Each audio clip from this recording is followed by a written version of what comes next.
Anybody go ahead. Shoot. Yes, sir. Brother Ruckman, is there a prophetic significance in the revival of the unicorn and the rainbow that we see in all the Christian bookstores and that our kids are being plied with?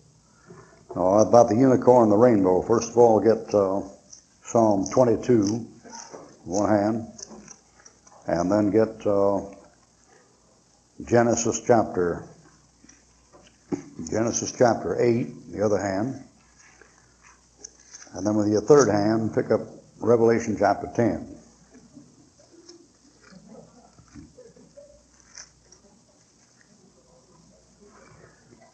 Now, the significance of this, first of all, in the rainbow is a sign of two things.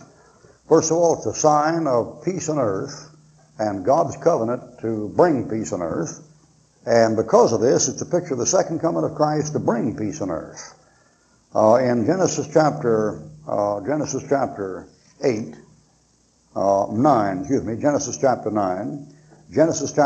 verse 13. I do set my bow in the cloud, and it shall be for a token of a covenant between me and earth. And it shall come to pass when I bring a cloud over the earth that the bow shall be seen in the cloud. We call it a rainbow. In the Bible, it's just called a bow. And it's called a bow because it's half. See, it goes like that. It's like a bow that you shoot. It's like a bent bow, like that. That bow doesn't appear completely till you get to heaven. When you get to heaven, John said he saw a rainbow round about the throne. So up in heaven, that rainbow is a circle.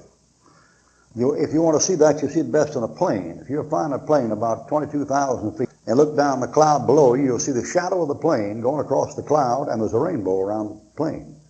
And it's a complete circle. And there's a beautiful spiritual application there, and you'll understand it better by and by. You only see half of it down here. You see the rest up there. That's the spiritual application. By Revelation chapter 10.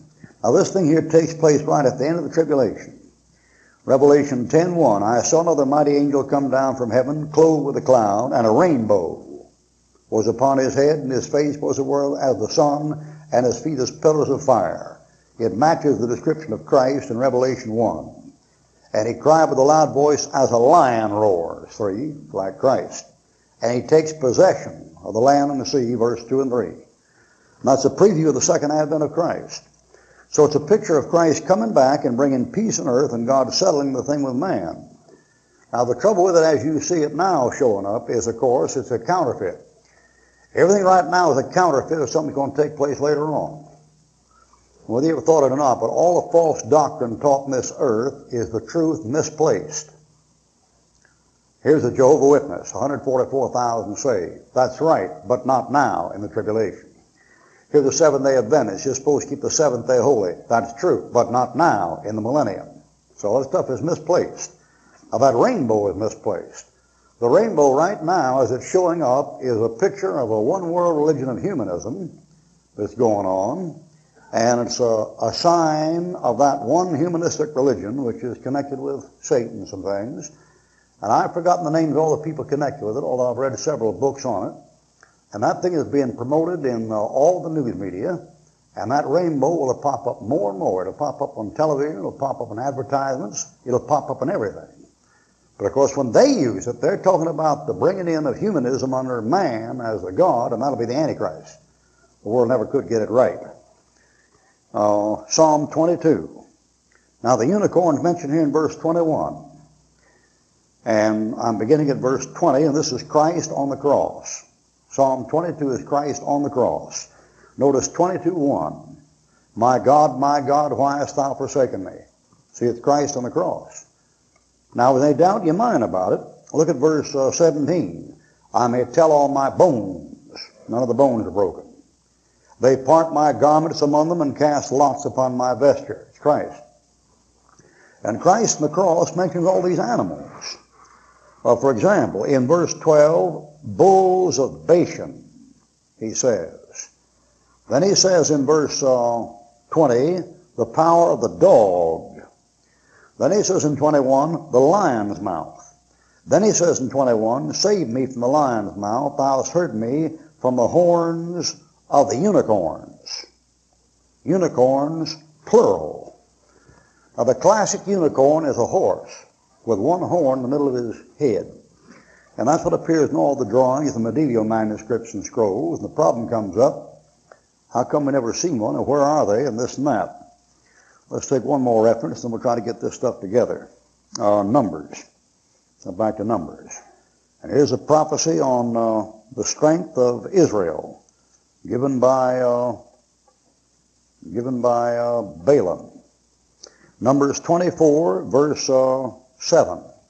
Now this is Balaam prophesying to Balak about the future of Israel. And he says this, 24:7, he shall pour the water out of his buckets, and his seed shall be in many waters, and his king shall be higher than Agag, and his kingdom shall be exalted. God brought him forth out of Egypt. He hath, as it were, the strength of an unicorn. Or now the uni is one. That's what that is. The unicorn as an animal isn't located. There's an animal it can be. It can very well be a rhinoceros. Somebody says he has two horns. Yeah, but he's got one big one sticking up there. Talk about the strength of a unicorn, that could be it. But the classic picture is a horse with a horn right in the middle of his forehead. There is such a thing as a real unicorn, but a real unicorn is a goat. There are goats that have been born with one horn out the head. I've got photographs of them. And in Daniel chapter 8, when Daniel has that vision, he dreams of a he-goat with a notable horn between his eyes. So technically there is such a thing as a unicorn, but it's a goat with one horn. That may be the reference in all these passages. Turn to Proverbs and I'll show you why. Proverbs chapter 30. Proverbs chapter 30.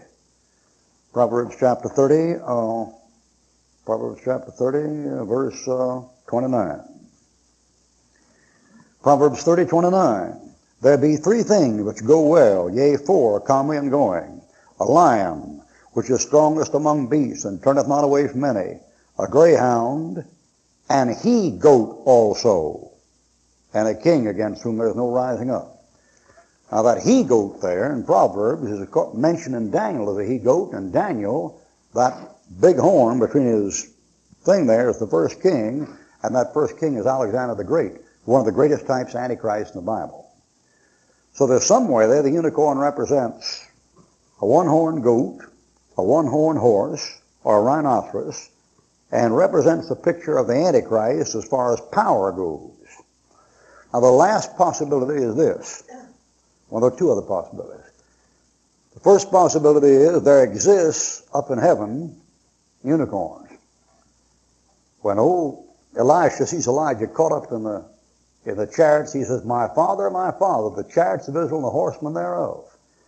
And Elijah's caught up in a whirlwind of chariots of fire, horse of fire. Elisha says to the Lord, open the young man's eyes that he may see. And he opens his eyes and sees the mountains about covered with horses and chariots of fire. When you come back at the second advent of Jesus Christ, Revelation chapter 19, you come back on horses. But they're not physical horses. They're pure energy. They're fire. They're fire. And those things are called horses. Now who knows whether they got a spike in the head or not? Nobody's ever seen it. Nobody knows. Maybe they do. One other possibility. The other possibility is that once upon a time on the earth, these things lived, and the remnant of those things is in the literature, and that's why they mention them, but they became extinct at the time of the flood or thereafter. Now, a fellow tends to turn up his nose at interpretation, then he ought to go to school and study biology and see some really funny creatures. You study biology and see these animals they think lived one time, and you can see how a unicorn could have been there just as quick as Stegosaurus or Triceratops or Brontosaurus or Pterodactyl, all that Donald Duck stuff. Those are just pictures they got in the book. They said all these things live.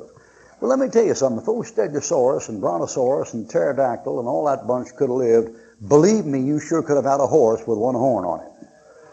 So the answer is they probably were there, but they're extinct, and they're a type of the Antichrist, and they may be type of real horses, and the real horses up in glory. So the constant repetition, that rainbow theme and that unicorn is, for us, it's a picture that the second coming of Christ is right at the door. For the world, it's getting them ready for the Antichrist. Something else.